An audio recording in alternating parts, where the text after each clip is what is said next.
Hello' everyone, এটা নতুন ভিডিঅ'লৈ স্বাগতম জনাইছোঁ। আৰু আজিৰ এইটো ভিডিঅ' ডিছকাছ কৰিবলৈ ওলাইছোঁ আমি চুডাংফাৰ বিষয়ে। আমি আগৰ ভিডিঅ'বিলাকত ইয়াৰ আগৰ ৰজাকেইজনৰ বিষয়ে ডিছকাছ কৰিছোঁ। যদি ভিডিঅ'বিলাক চোৱা নাই তেতিয়াহ'লে ভিডিঅ'বিলাক চাই ল'ব। আৰু চুডাংফাৰ যি কাৰ্যকাল আছিলে সেয়া 1397 পৰা 1407লৈকে আছিলে। চ' প্ৰথমতে আমি চাওঁ যে চুডাংফাৰ পিতৃৰ নাম আছিল তিয়াওখামতি। আমি আগৰ যিজন ৰজা পঢ়িছিলোঁ চুতুফা, চ' চুতুফাৰ ভাতৃ আছিল। তিয়াওখামতিৰ বিষয়ে এটা ইণ্টাৰেষ্টিং কথা আছে। চুতুফাৰ দিনত যেতিয়া চুতীয়াসকলৰ লগত প্ৰথম সংঘৰ্ষ হৈছিলে আৰু তেতিয়া কি কৰিছিলে, তিয়াওখামতিৰ যি ভাতৃ আছিলে চুতুফাক চুতীয়াসকলে হত্যা কৰিছিল। তিয়াওখামতিৰ দুজনী ৱাইফ আছিলে।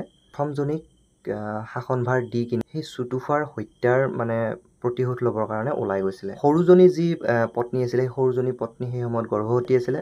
আৰু সেই কথাটো গম পাই তেখেতৰ যি ডাঙৰজনী পত্নী আছিলে, যেতিয়া শাসনভাৰত আছিলে, তিয়াওখামতি যেতিয়া ওলাই গৈছিলে, ডাঙৰজনী পত্নীৰ কি হৈছিলে, সৰুজনী পত্নীৰ প্ৰতি খং ভাৱ হৈছিলে বা ভিতৰি ভিতৰি এটা হিংসা ভাৱ হৈছিলে। তেওঁ যিহেতু ৰাজ্য শাসনভাৰত আছে, গতিকে সৰুজনী পত্নীক কি কৰিছিলে, হত্যাৰ কাৰণে আদেশ দিছিল। আৰু এই কথাটোত তাৰ যি মন্ত্ৰী বা বিষয়ববীয়াসকল আছিলে, সেই বিষয়ববীয়াসকলে সন্তুষ্ট হোৱা নাছিলে আৰু তেখেতৰ সৰুজনী পত্নীক কি কৰিছিলে, তাৰ পৰা পলাই পঠাইছিলে। এখন ভোৰ বনাইছিলে আৰু ভোৰ বনাই ব্ৰহ্মপুত্ৰইদি তেখেতক পলাই পঠাইছিলে। আৰু তাৰ পাছতে তেখেত গৈ এজন ব্ৰাহ্মণ পৰিয়ালত পাইছিলগৈ বা ব্ৰাহ্মণ এজনে তেখেতক পাইছিল। আৰু তাৰ পাছতেই চুডাংফাৰ জন্ম হয়। আৰু সেইকাৰণে কোৱা হৈছে চুডাংফাৰ জন্ম এটি ব্ৰাহ্মণ পৰিয়ালত হৈছিল আৰু সেয়েহে তেওঁ বামুণী কোঁৱৰ নামেৰে পৰিচিত। খুব ইম্পৰ্টেণ্ট হয়। আমি চুডাংফাক কি বুলি জানো? বামুণী কোঁৱৰ। এইটো বহুতকেইটা এক্সামত আহি থকা দেখা গৈছে। চুডাংফাৰ আন এটা নাম হৈছে বামুণী কোঁৱৰ। তেওঁক ব্ৰাহ্মণজনে নিজৰ ল'ৰাৰ দৰে ডাঙৰ দীঘল কৰিছিল। ব্ৰাহ্মণজনে কিন্তু চুডাংফাক কি কৰা নাছিলে, কোনো অৱহেলা কৰা নাছিলে। তেখেতক নিজৰ ল'ৰাৰ দৰে ডাঙৰ দীঘল কৰিছিল।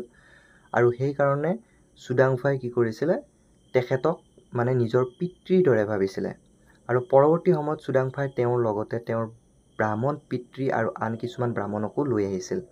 তাৰ পাছত কি হৈছিলে চাওক, যেতিয়া তিয়াওখামতি চুতীয়াসকলৰ লগত চুতীয়াসকলৰ প্ৰতিশোধ ল'বৰ কাৰণে গৈছিলে, তেতিয়া তেখেতৰ ডাঙৰজনী পত্নীৰ শাসনভাৰ দি থৈ গৈছিল। উভতি অহাৰ পাছত যেতিয়া এই সকলোবোৰ কথা গম পালে যে তেখেতৰ ডাঙৰজনী পত্নীয়ে তেখেতক হত্যাৰ কাৰণে আদেশ দিছিল আৰু তাৰ পাছত তেখেতৰ সৰুজনী পত্নীক পলাই পঠাইছিলে, এই কথাবিলাক গম পোৱাৰ পাছত তেখেতে খুব দুখ পাইছিলে।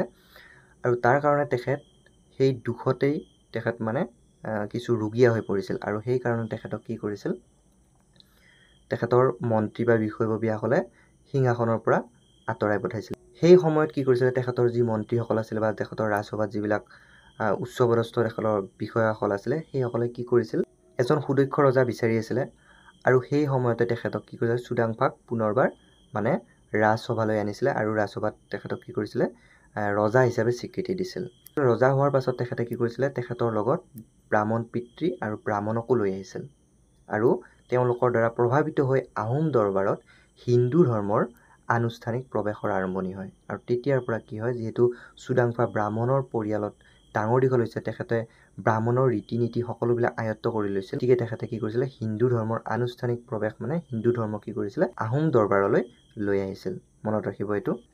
বিষ্ণু আৰু আহোম দেৱতা সোমদেউৰ পূজা একেলগে কৰিছিল। এতিয়া তেওঁ যিহেতু ব্ৰাহ্মণ পৰিয়ালত ডাঙৰ দীঘল হৈছিল, তেখেতে হিন্দুৰ পূজা পাৰ্বণ সকলোবিলাক কৰিছিল। গতিকে তেখেতে কি কৰিলে, যেতিয়া আহোম পৰিয়ালত আহি গ'ল, তেতিয়া বিষ্ণু পূজাও কৰিছিল। লগতে আহোমসকলৰ যিহেতু আমি জানো যে আহোমসকলৰ পূজনীয় দেৱতা হৈছে সোমদেউ, চ' সোমদেউৰো পূজা কৰিছিল। তেওঁ প্ৰথম আহোম ৰজা হিচাপে ৰাজ অভিষেক পালন কৰিছিল, যাৰ নাম আছিল শিঙৰি খৰঠা।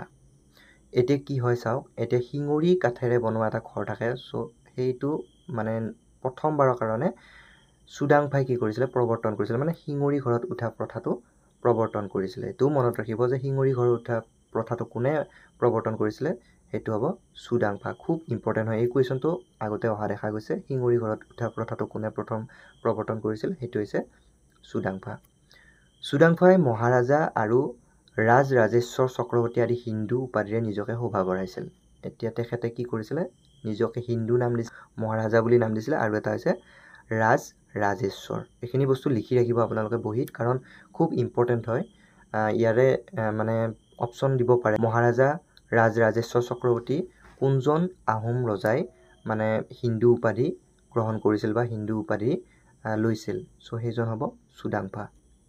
তেখেতৰ শাসনকালত আহোম তিপাম সংঘাত আৰম্ভ হৈছিল। এইটো খুব ইম্পৰ্টেণ্ট হয়। আহোম তিপামৰ যি সংঘাত হৈছিলে, চ' আহোম তিপামৰ সংঘাত কিয় হৈছিলে জানেনে? যিহেতু হিন্দুৰ কিছু পৰম্পৰা আহোমৰ পৰিয়াললৈ বা আহোম ৰাজবংশলৈ আহিছিলে, এই কথাটো তিপামৰ ৰজাই ভাল পোৱা নাছিলে, অপ্ৰসন্ন হৈছিলে।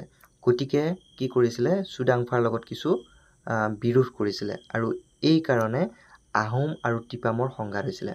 আৰু লাষ্টত কি কৰিছিলে, ইয়াৰ মানে চূড়ান্ত হিচাপে চুক্তি হিচাপে কি কৰিছিলে, তিপামৰ ৰাজকুমাৰীক কি কৰিছিলে, আহোম ৰজা চুডাংফাই বিয়া কৰাইছিলে আৰু এটা মানে ভাল সম্পৰ্ক স্থাপন কৰিছিলে তিপামীয়াসকলৰ লগত। এইটো মনত ৰাখিব। গতিকে এইখিনি আছিলে চুডাংফাৰ বিষয়ে জানিবলগীয়া এক্সাম অৰিয়েণ্টেড খুব ইম্পৰ্টেণ্ট তথ্য হয়, যিখিনি বস্তু মানে আমাৰ বিশেষকৈ আমাৰ অসমৰ যিবিলাক এক্সাম থাকে সেই এক্সামবিলাকত এনেকুৱা নলেজবিলাক জনাটো দৰকাৰ। চ' চুডাংফাৰ বিষয়ে যিখিনি আছিলে মই আপোনালোকক এই ভিডিঅ'টোৰ জৰিয়তে জনালোঁ। যদি ভিডিঅ'টো ভাল পাইছে তেতিয়াহ'লে লাইক কৰি দিব, শ্বেয়াৰ কৰি দিব, আৰু যদি চেনেলটোত প্ৰথমবাৰ আহিছে তেতিয়াহ'লে চেনেলটো ছাবস্ক্ৰাইব কৰি ৰাখিব, কাৰণ এনেকুৱা ভিডিঅ' মই আগলৈকে দি থাকিম। মই মাজতে 2টা মেথছৰ ক্লাছো দিছোঁ, সেই 2টাও যদি চোৱা নাই চাই ল'ব, আৰু আগলৈকে এনেকুৱা পৰৱৰ্তী সময়ত বেলেগ বেলেগ ভিডিঅ'বিলাক পাই গৈ থাকিব। গতিকে চেনেলটো ছাবস্ক্ৰাইব কৰি ৰাখিব। তো পুনৰ এটা নতুন ভিডিঅ' লৈ আহিম। এতিয়ালৈকে থেংক ইউ।